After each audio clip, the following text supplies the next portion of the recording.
Bismillahirrahmanirrahim. So, pada pagi ini, disebabkan cuaca hujan mendung, Candil nak berkongsi resepi bubur sumsum candil. First, kita akan buat dulu bubur sumsum.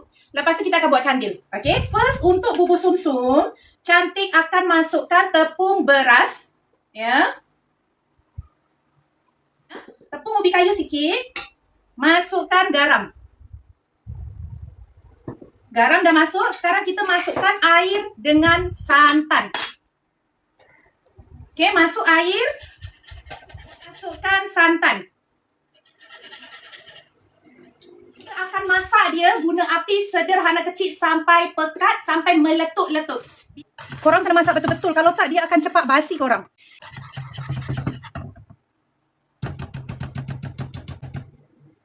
Nampak dah meletup-letup? Bila dah meletup-letup, bermakna dia dah siap. Padam api. Bubur sumsum kita dah siap, nampak? Nak rebus air gula Melaka.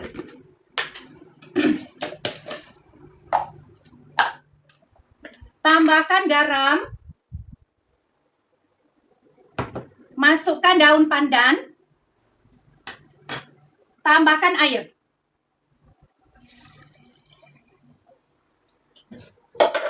Yang ni kita akan rebus. Kita nak buat candil. Okey, candil ni hanya menggunakan tepung pulut sahaja. Sedikit garam.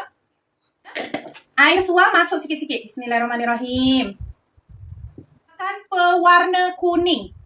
Pewarna kuning.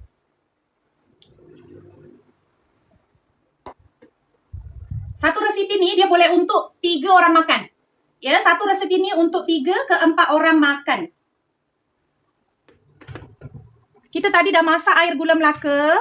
Pastikan air betul-betul mendidih.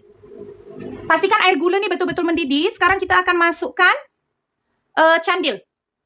Okey, candil terus masuk kat dalam ya. Bismillahirrahmanirrahim.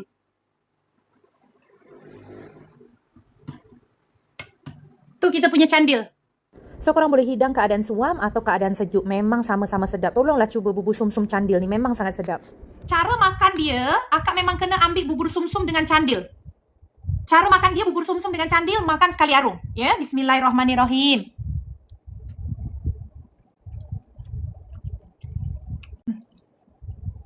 Berlemak, kenyal, lembut, manis.